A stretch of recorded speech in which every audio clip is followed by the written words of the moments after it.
Welcome back, everyone. We're here to talk to you about how to make your next documentary film as awesome as it possibly can.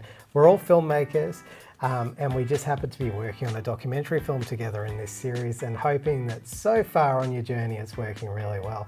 So I always kind of feel like documentary filmmakers or filmmakers making documentaries are kind of like kindred spirits. Do you know what I mean? Yeah, absolutely. We're all part of the same team, all trying to achieve the same kind of creative visions for our work. And I think when you go out there into the world and make a film in this way, it often has a bigger resonance. And I'm hoping that our experience can help you along a little bit on this journey.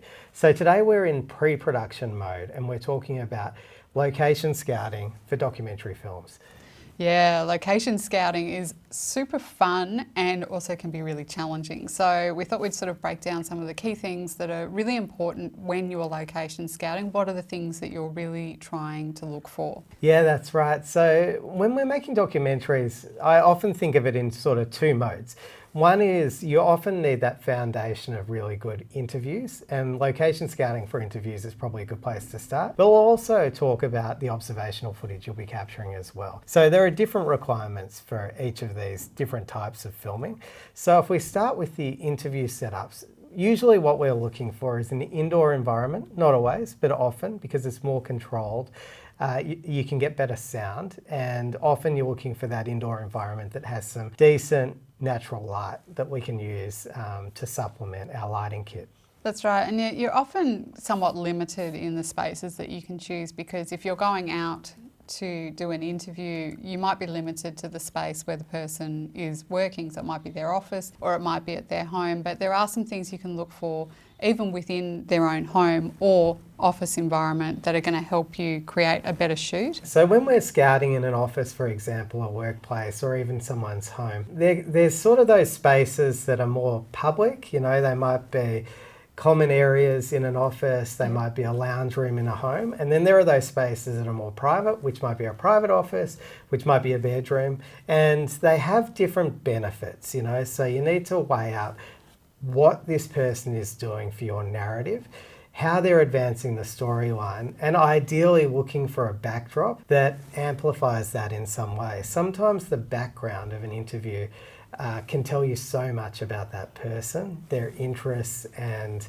what they're like. So I think we can show a few examples of that as we go through here as well. Yeah, we'll cut some overlay in. So, you know, I guess there's a bit of a difference in between those private spaces, which people usually have readily accessible because it's their space, and other spaces where they might need to make a booking, for example, like a meeting room or a common area, or they might need to arrange their staff. So that's something to keep in mind too. But again, coming back to some of those key principles, what does the background tell you about the person or the message they're sharing? Is it quiet enough to be able to get good audio? You don't want really noisy environments with lots of loud noises, coffee machines going off, people, you know, cleaning plates and banging plates together. That's terrible for sound. So you want to avoid those. Yeah, that's right. And even yesterday we were on a location filming some really deep, intimate stories, and the space that they gave us was really good. Like, it was a really nice setup, but it was right next to a construction site. So there's drilling going on, and sometimes there's nothing you can do about that.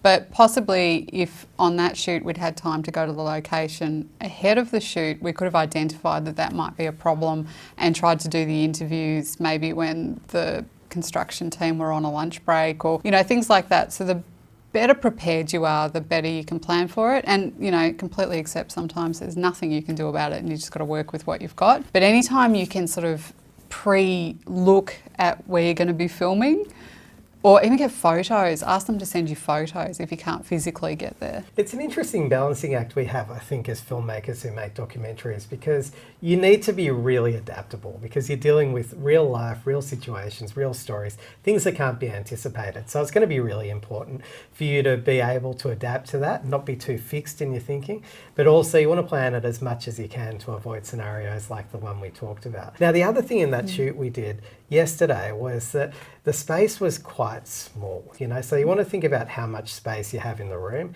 It was, for part of it, a 3-person shoot, and it was well set up for that, but it was not terribly well set up for the production crew behind the camera and all of our equipment. So because it was a pretty small space and we had 3 production crew, we were really jammed in there between the tripods, the 3 cameras we had, you know, the microphone stand, the leads, and a couple of lights set up. It made an already hot and cramped working environment even more intolerable. So we would have picked that up with a location scout, which unfortunately we didn't have the chance to do on that shoot. And that's often the case. Often you don't have the luxury of doing a scout, but that often happens, particularly if you're filming interstate or overseas. But there's a few things you can try and do to, you know, minimise the not having any idea before you get there. And even sometimes the person who you're going to be filming with could maybe do FaceTime on the phone and actually just show you around the space ahead of time, which we could have done for that shoot yesterday if we'd had time to organise that. Yeah, absolutely. So I think there's some of the key principles. I think the other part of this is often you will find yourself in the situation as a filmmaker making a documentary where you need to make a really quick decision about where to shoot. So we're trying to just build in some of those principles. You know, I often find that we'll rock up to a location, things might have changed, we weren't able to scout it. And honestly, you've got about 5 minutes to make a decision on where to do this. When you string that process out too long, it has all sorts of negative consequences. Your talent might start getting really nervous, for example. Or bored. Bored, agitated. If you're dealing with certain types of personalities or children, you're just going to lose them. So you need to make these decisions quickly. So typically I start with the background, then I start thinking about the sound as the most important consideration. Lighting's, depending on how much lighting you're bringing into the space, is another important one. You don't want to shoot towards a backlit window, for example, because it's going to make it really blown out in post and you're just going to end up with this kind of white haze behind your participant. Ideally, you're shooting away from direct backlit situations as well. So I'll bring some of those principles to, you know, the scout that might have to happen within 5 minutes of getting onto a location. And I think it's a good point when you were saying you have to sometimes really just think on your feet and you've got to be really quick around setting up and just picking a spot and making it work. And I think it's a really interesting one because I know when we were one of the first shoots that Mike and I ever did together when we were travelling overseas was in Sweden. And the person we were interviewing said, "Why don't you shoot out in the garden behind my office?" And we're like, "Oh, that's fantastic." And I kid you not, it took us over an hour to pick a spot, let alone set up the cameras, because we were just so inexperienced, one with our gear and two with just how to set up for an outdoor environment. So I think that's something else we could touch on is knowing your gear, knowing how quickly you can set up your gear and what kind of things you need to be able to be nimble on set. Yeah, it's funny thinking back to that story because we totally overthought it. And I think that's normal when you're coming into filmmaking and it gets more natural to move quicker and make these decisions more quickly. But there is a real downside to overthinking and taking too long. So beware of that. In terms of your gear, knowing your gear intimately is going to be another part of this series, just talking about what gear you have and doing the appropriate testing.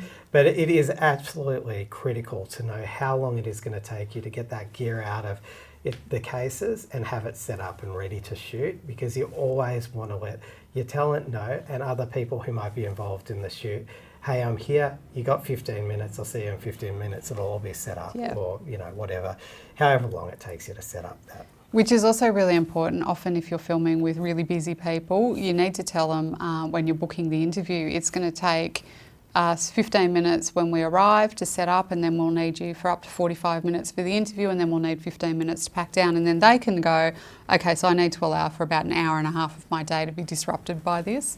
And that's really helpful for creating those expectations before you arrive on a location.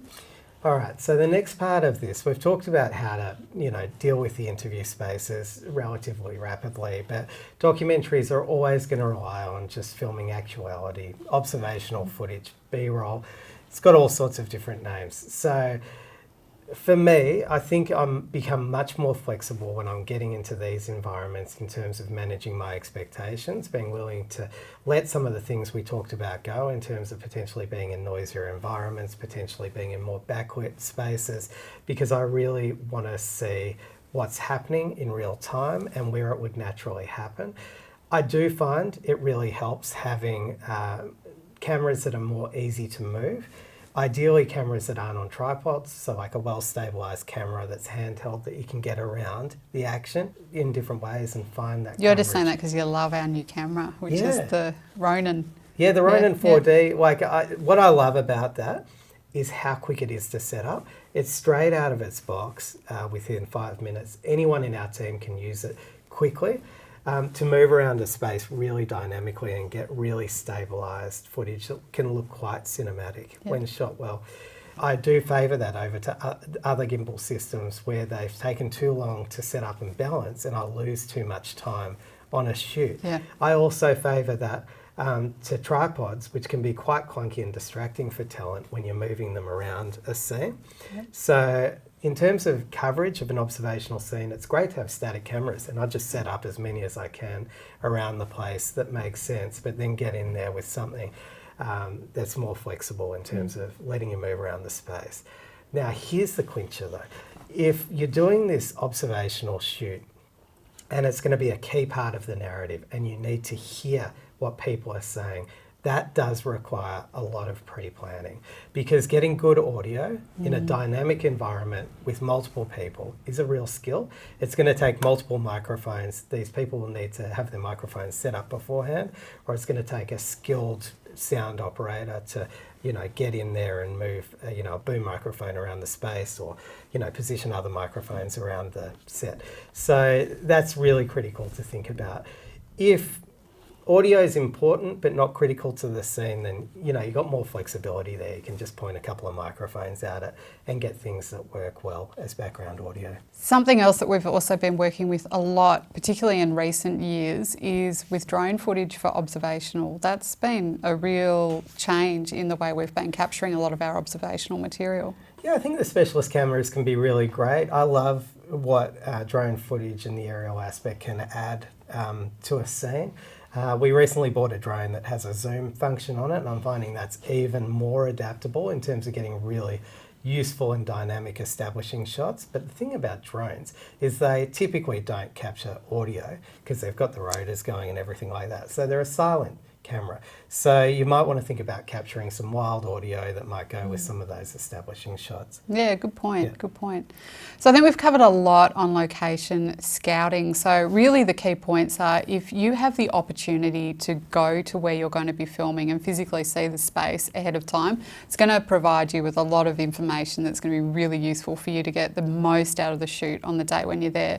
But if you can't get to the location, just try and get photos, try and get, someone to do a video walkthrough if possible, and check Google Maps, and that might even tell you if there's a construction site nearby, etc., things like that. So it's really the more pre-planning that you can do ahead of going on a shoot, the better.